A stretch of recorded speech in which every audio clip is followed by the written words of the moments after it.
Alright lads, so today we are finally getting around to covering the Untold Stories Part 4 story chapter. This is something that I did say I want to keep up to date and kind of go over every time we do get a new story part, and since our most recent end of month banner did bring a new Spirit Off with You banner, that therefore means we have a new chapter to go over with the Untold Stories, something that they've been setting up since the 6th anniversary back in August. Now within this chapter, a quick TLDW, they start to explain things more so on where the forms are coming from, why exactly this is all happening, and to no one's surprise, the connection that this has to Aaroniero escaping Muken. And for those that are just joining the channel and maybe wondering why do we even care about this particular storyline and what they have been doing in Bleach Brave Souls, it's very important to know this story to understand why they are releasing the characters they are for this Spirits Off of You collaboration. One of the big complaints that a lot of people have with the way they've been releasing these characters is that where the hell are the novel exclusive characters? Where's Aaroniero? Where's Kuryoshiki, Cien, Roka,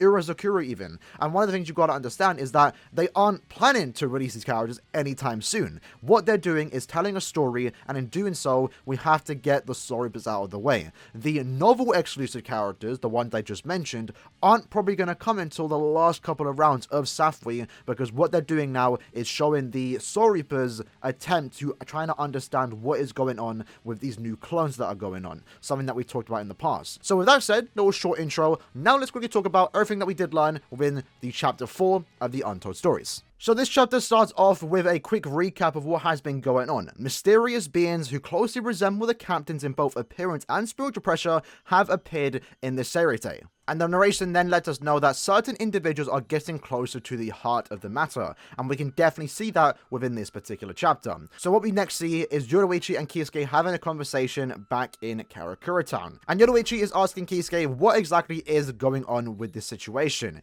Kisuke, being the character he is, of course knows everything, and Kisuke also had a part to play in chapter 2, where he did help Shinji go against his clone, and also against his own clone. And Kisuke does mention that a certain summon Zanpakuto is having an effect here. We can all assume that probably means Aaroniero. And he also explains that when he confronted the clones themselves, he realized there was something more to it. It's not just the Zanpakuto that's having an effect here. There is something else in play that he just doesn't know of right now. And with that, Yoruichi has enough information and now wants to go after the culprits themselves. And of course, Kisuke isn't going to be the one to stop her, but he does leave her with a certain item that she can use in battle, something that they've seen before and they've used before, but Kisuke has secretly been making improvements to them. What are they? We're about to find out soon. And meanwhile, while that conversation is happening, Soifon is also doing her own investigation work. So she eventually makes it to Sokyoku Hill, and the reason for that mainly is due to the fact that the first official fight that took place in chapter 1 happened in this particular place.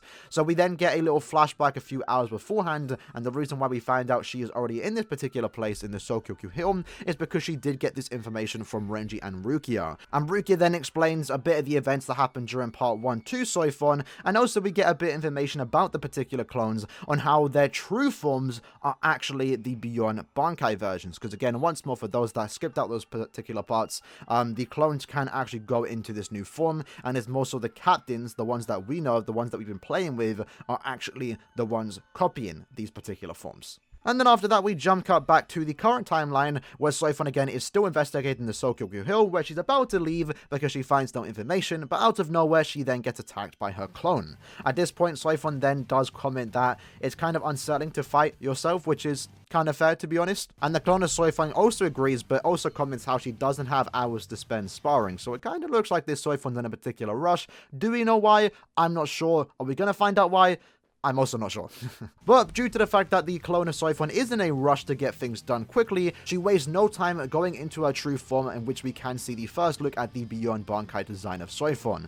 And at this point, they then engage in battle. And while they are battling, Soifon then comments on the clone of Soifon's design, the Beyond Bankai form, stating that she sure isn't bringing the Stealth Force any honor or glory dressed like that. Have you no shame?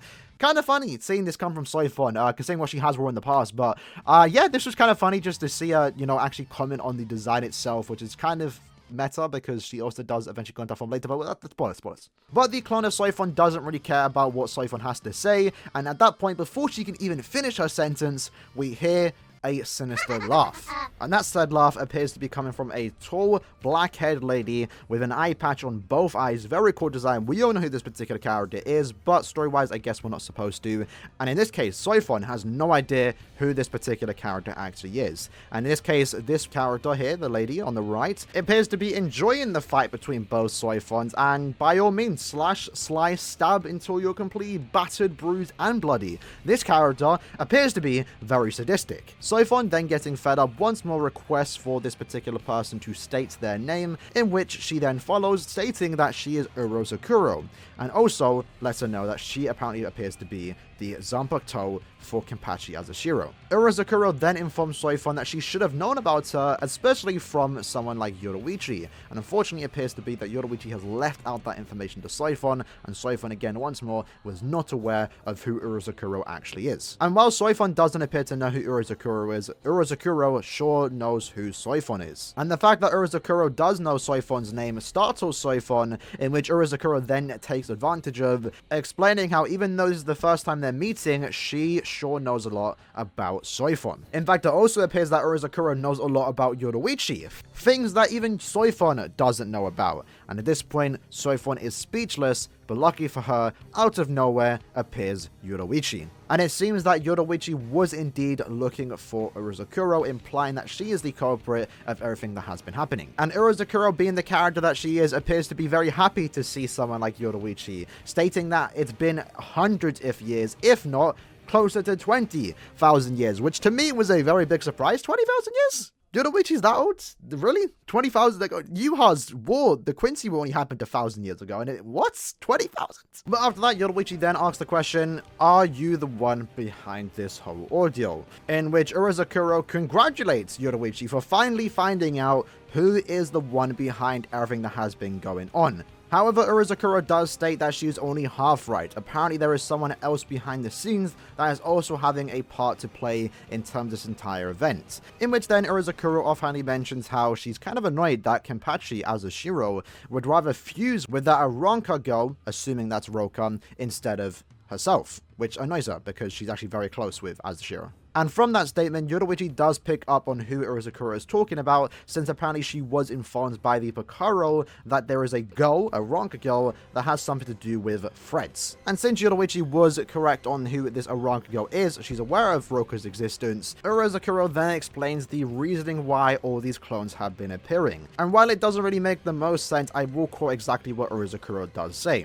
That's exactly why I sowed the seeds of dissent. Events of the past, regrets, sentimentality, and discarded tools too. She got them all together, wrapped them in Roka's threads, and basically threw them out. So with this explanation, we now, for the most part, know why these clones have been appearing. It's all due to Urozakuro combining some threads from Roka. And I must say, and it's probably the best time to actually mention it right now, I haven't read the Spirits Artifact with You stories. They have not been officially translated, and the stories that we have in the game thus far, from like part 1 to 4, I think, maybe, the story chapters, I also haven't read those too. So I'm kind of just waiting for more chapters to get added before I do give those a read. So for me right now, I don't really know all too much about Urozakuro, and I don't know all too much about Roka, but it appears to be both of them had a part to play in the creation of these particular clones. And Yoruichi assumes the person standing behind her is the result of what Urozakuro just explained. And Urozakuro does actually confirm that, but however, she does also state that it's not like she's actually controlling these particular clones. They're basically just, they have their own free will for the most part. Their looks, movements, and thoughts are all products of the past,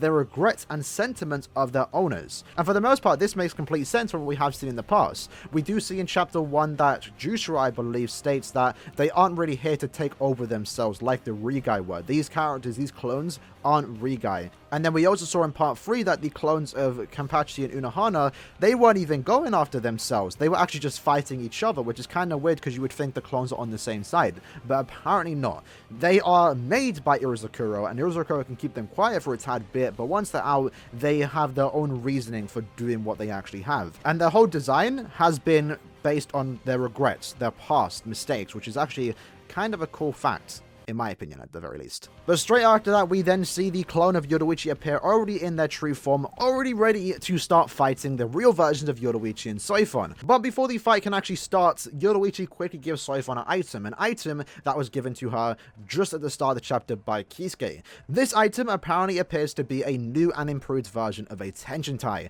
and this is what the past captains have used to get into this new transformed state. So back in chapter 1, where we saw Shinsui, Jusho, and Genrisai transform out of nowhere seemingly for no apparent reason, the reason for that was because Kisuke had already developed an item like this new and improved Tenchintai, gave it to them, and that's exactly how they had been able to all transform in the past. After that, during the battle, Soifon is actually fighting the clone of Yoruichi. Yoruichi is then taunting Soifon, asking if this form brings back any fond memories. And it's at that point when Urozakuro butts in, explaining to Soifon the actual reason behind the form of Yoruichi, and which he describes that this form came about after Yoruichi abandoned the identity of the Shioin clan, and Soifon's regrets intertwined to make this particular form of Yoruichi. And again, once more, Urozakuro once more flaunts that fact at Soifon, stating how all these regrets you've been building up for the last couple of years have now taken form of someone that you actually love. But Urozakuro also knows that this is also getting Soifon quite annoyed, so she backs off and lets the clone of Yoruichi deal with her. And it's at that point when the clone of Yoruichi continues again once more to taunt at Soifon, beating her when she's already down. But Soifon doesn't appear to be discouraged from the words of both Urozakuro and the clone of Yoruichi, and finally realizes that the distance between her and Yoruichi actually finally made her realize what she was missing and what she needed to do. And it's at that point when Soifon finally transforms into a Beyond Bankai version. And at that point she states, even if my appearance has changed, I don't regret who I am now. Soifon then defeats the clone of Yoruichi. At that point we go back to the Yoruichi and clone of Soifon fight, where we find out that the clone of Soifon is actually hesitant to even fight the real version of Yoruichi. So to push the clone of Soifon even more, Yoruichi then transforms into her Beyond Bankai form. But before they do actually fight, Soifon jumps into the middle of it, stating that she wants to be the one to defeat her past self and defeat her past regrets. But Yoruichi, being the character she is, doesn't really dig that. She doesn't like being protected by others, so instead they choose to fight together to relieve past memories with a joint battle. And with that, the battle with Yoruichi, Soifon, and their clones comes to an end. They then try to look for Urozakuro to see if she was nearby, but apparently amidst all the confusion, Urozakuro then left. Which kind of annoys Yoruichi since she did spend a long time trying to find Urozakuro, but at the very least, from this battle with their clones and Urozakuro at first showing up, they found out a lot of information they now need to report back to the head captain, and that's exactly what they do. And with that, that was the end of chapter 4 for the Untold Stories. And I must say, I very much enjoyed this chapter. Very rarely do I actually get kind of excited and have even things to talk about like we talked about here. I did not expect the video to be that long, but compared to the past chapters, this chapter was quite stacked in terms of lore. The last couple chapters have just been the Soripas fighting themselves. In this case, we got our first introduction within this storyline to a novel exclusive character, that being Urozakuro. Also offhandedly mentioned someone like Roka as a Shiro and also the Bakaro. It really feels like we're starting to get closer to the inevitable release of the novel exclusive characters. In addition to that, we also found out information about why the clones have been appearing, what are their motives for the most part, and the design choices on why they look the way they do. Yoruichi, for example, was a hot topic within the community on why they even went down that route, and it appears to be more so because of Soifon's past regrets and Yoruichi's abandonment of the Shioin clan getting sewed together within the threads and Urozakuro's abilities. So I feel like this chapter is actually really good, and I'm more excited to see what they're going to be doing next with these next couple of chapters. Our next one should be when we get our next Spirits Arc Review round. Who those two characters are going to be, we're not too sure, but there's only a few Soripas left and some exciting ones coming our way. So I hope you guys did enjoy the video. Let me know what you liked about this chapter in the console below, and I'll see you guys next time. Peace.